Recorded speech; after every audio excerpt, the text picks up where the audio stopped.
सेठ साहब, यहाँ पर पाकिस्तान तहरीक इंसाफ के एहतजाज के हवाले से कन्फ्यूजन बरकरार है। इसे कन्फ्यूजन कहें या हम टिट फॉर टैट कहें या मुकाबला रूबरू कहें कि फिर से सिचुएशन वही 2014 के धरने वाली या उसके बाद पाकिस्तान तहरीक इंसाफ ने जितने एहतजाज किए वैसी ही है कि मुख्तलिफ शाहराएँ बंद हैं, जो कनेक्टिंग हैं रोड्स वो बंद हैं, नाके लगे हुए हैं। इस्लामाबाद का बाकी शहरों से रब्ता मुनक़ता है। लाहौर में भी मुख्तलिफ मकामात पर इतनी डाइवर्जन्स लगाई गई हैं, ये रस्ते बंद किए गए हैं कि लोग मुश्तइल हो गए हैं। जिनकी कोई इवेंट्स थे वो मुलतवी करने पड़े हैं। और इसके अलावा आपको पता है दफ़ा 144 का निफाज है। इंटरनेट की बंदिश के हवाले से भी ज़राए वज़ारत दाखिला ये बता रहे हैं कि इंटरनेट भी बंद कर दिया जाएगा। इंटरनेट वाईफाई सर्विसेज ये मुअत्तल होंगी। फ़ोन कनेक्टिविटी अलबत्ता रहेगी कि आप कॉल कर सकते हैं। लेकिन इसके बावजूद पाकिस्तान तहरीक इंसाफ ने अपनी तैयारियाँ कर रखी हैं। उन्होंने जो मुतबादिल ऐप्स हैं उनके बारे में सोशल मीडिया से लोगों को अपडेट किया हुआ है कि आप ये दो नाम उन्होंने बताए हैं कि एंड्रॉयड यूज़र्स या आईफोन यूज़र्स उसे इंस्टॉल करके कनेक्ट कर सकते हैं, क्योंकि वो ब्लूटूथ के ज़रिए ऑपरेट करेंगी। अब यहाँ पर क्वेश्चन ये है कि पसे पर्दा मुज़ाकरात या बातचीत हुई है। पीटीआई ये कहती है कि मोहसिन नकवी साहब के लेवल से ऊपर बात हुई है, लेकिन राना सनाउल्लाह साहब कहते हैं कि मोहसिन नकवी साहब तक ही बात हुई है। अब ये भी कन्फ्यूजन अपनी जगह पर है। फिर बैरिस्टर गौहर एक शो में कह चुके हैं कि भाई हमें नहीं कहा गया कि एहतजाज मुअख्खर करें, जबकि मोहसिन नकवी साहब डिटर्मिंड हैं कि इस्लामाबाद हाई कोर्ट के फैसले के बाद एहतजाज की इजाज़त नहीं दी जाएगी। उनका क्या कहना है वो शामिल करेंगे। हमने अपने इस्लामाबाद को सिक्योर करना है और उसके लिए आपकी टीम, आपके ऑफिसर्स, आप सब ने इसको इंश्योर करना है। इस दफा आपने जो आएगा उसको अरेस्ट करना है, उसको जाने नहीं देना। जो इस्लामाबाद में वायलेशन करेगा उसको आपने अरेस्ट करना है। तो आप सेठ साहब सिचुएशन आपके सामने है सारी। नेक्टा का थ्रेट अलर्ट भी आ गया। बुशरा बीबी के हवाले से भी ये बताया जा रहा है कि वो एहतजाज में शरीक नहीं होंगी, उनको डॉक्टर ने सफ़र से मना किया है तर्जुमान के मुताबिक। जबकि दूसरी तरफ ये भी कहा जा रहा है कि वो कोई सरप्राइज़ भी दे सकती हैं। अली अमीन गंडापुर साहब तैयारी में मसरूफ़ है। पंजाब की सतह पर भी तैयारियाँ जारी हैं। दूसरी तरफ कंटेनर सिटी जो इस्लामाबाद है वहाँ पर तो तमाम मकामात बंद हैं। इस्लामाबाद के शहरी अपने घरों पर जाने के हवाले से परेशानी का शिकार है कि अपने घर कैसे पहुंचेंगे। तो किस तरफ जाके रुकेगा ये मामला? कल का दिन क्या रंग लाएगा? कोई खास बड़ा बैंग नहीं होने जा रहा, अनफॉर्चुनेटली और फॉर्चुनेटली। ये डिपेंड करता है कि आपका मौक़िफ़ क्या है, आप किसकी साइड पे खड़े हैं। मगर इस धरना जो है इसके अगर मकसद ये था कि गवर्नमेंट को अंडर प्रेशर लाया जाए और ताकि गवर्नमेंट इमरान खान के साथ बातचीत शुरू करे या एस्टैब्लिशमेंट बातचीत शुरू करे। अब लग ऐसे रहा है कि कोई बातचीत खास हो नहीं रही है और ना ही होने जा रही है, क्योंकि अगर होती तो इससे पहले कोई ना कोई नतीजा निकल आता। नहीं निकला और अब ये सारे जो हैं तैयार हो रहे हैं खान साहब की कॉल के ऊपर। और हमें ये भी पता है कि ये इनका दिल नहीं है ये धरना करने को। अच्छा, तो इसलिए फिर मेरे कंसेशन ये दी गई है कि आप लोग निकले मत, आप शहरों में ही रहें, जहाँ जहाँ हैं वहीं जो कुछ कर सकते हैं करें। बिकॉज पता लग गया है कि ये बर्दाश्त नहीं कर सकेंगे जो क्रैकडाउन आएगा।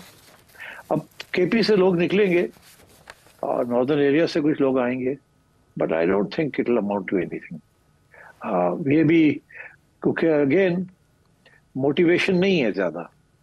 ये बात स्टैब्लिश हो चुकी है कि बेशतर लोग जो हैं इनके हाई कमांड में वो नहीं चाहते थे कि इसको किया जाए, मगर खान साहब इंसिस्ट कर रहे थे। तो मेरा ख्याल है थोड़ा बहुत होगा कल, तो रौनक लगेगी थोड़ी सी, इधर उधर कुछ वीडियोस बनेंगी, फेक वीडियोस भी बनेंगी बहुत कि क्लैशेस हुए हैं, ये हुआ है, होगा भी।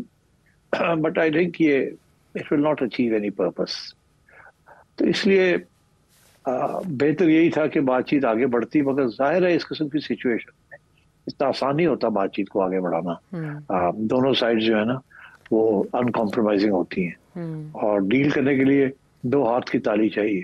तो अभी वो दो हाथ की ताली बज नहीं रही है। खान साहब के डिमांड्स जो हैं वो बिल्कुल अनएक्सेप्टेबल है और तो इसलिए दिस इज द प्रॉब्लम। कुछ लोग मैंने सुना है कि कुछ लोग कहते हैं कि जी देखे ना वो जेल में बैठे हुए हैं, तो जेल में बैठ के उनके साथ क्या मुज़ाकरात हो सकते हैं कैदी के साथ, तो उसको आप छोड़ें, उसको बाहर आने दें, फिर उसके साथ मुज़ाकरात करें फ्रॉम एन इक्वल पोजीशन। कुछ लोग कहते हैं कि उनको बनी गाला ले जाएं, वहां बैठा दें, आज़ाद होके फिर वो बातचीत करें। दरअसल ऐसे होता नहीं है। ये खुशफहमी है कि जी आप उसको किसी कैदी को आज़ाद कर दें और फिर उसके साथ बात करें।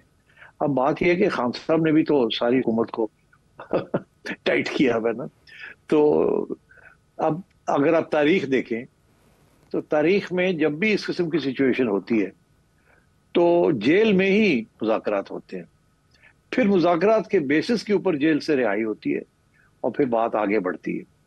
आप नेल्सन मंडेला को ले लें, आप गांधी साहब को ले लें, आप नेहरू को ले लें, हमारे यहाँ भी तो ऐसे ही होता है। इट्स नॉट कि जी आपको रिहा कर दिया जाए तो फिर आप बात करें। तो रिहाई का तो मतलब ही ये है कि आपके हवाले सब कुछ कर दिया जाए, फिर मुज़ाकरात क्या करने हैं। तो इसलिए इस वक्त जो पोजीशन है खान साहब की कमजोर है और हुकूमत की और इस्टेब्लिशमेंट की मजबूत है, क्योंकि वो सीट ऑफ पावर में है। तो इसलिए खान साहब को चाहिए कोई स्ट्रेटजी अपनी इस तरीके की बनाए जिसके साथ बात आगे बढ़े और वो आजाद भी हो जाए और फिर जो भी फैसला हो उसको आगे बढ़ाए। तो ये कहे कि पहले मुझे आजाद करें फिर मैं आपसे बात करूंगा, आमतौर पे ऐसे होता नहीं है और ना ही मैं समझता हूँ इस दफा भी होगा।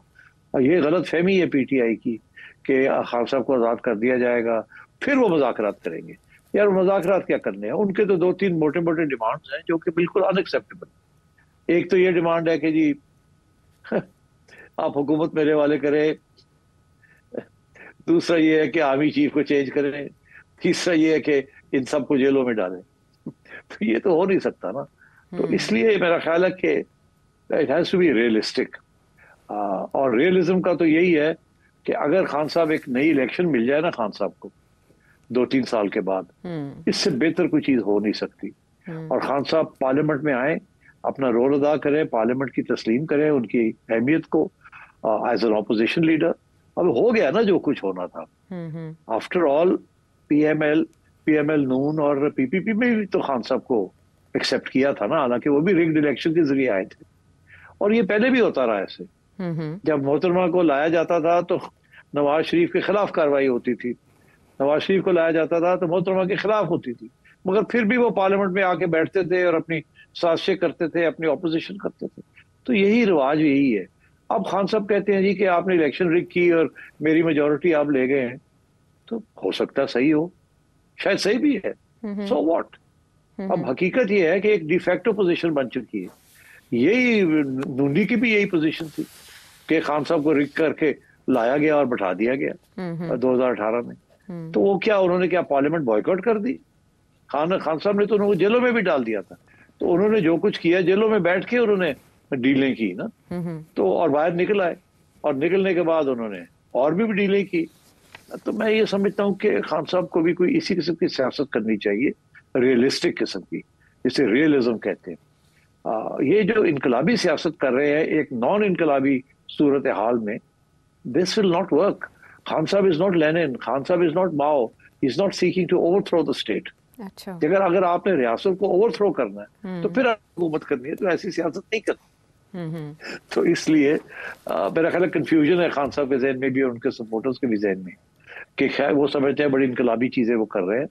इनकलाबी चीजें नहीं कर रहे वो मौका परस्ती कर रहे हैं। But at the same time रास्ता निकालना चाहिए ना।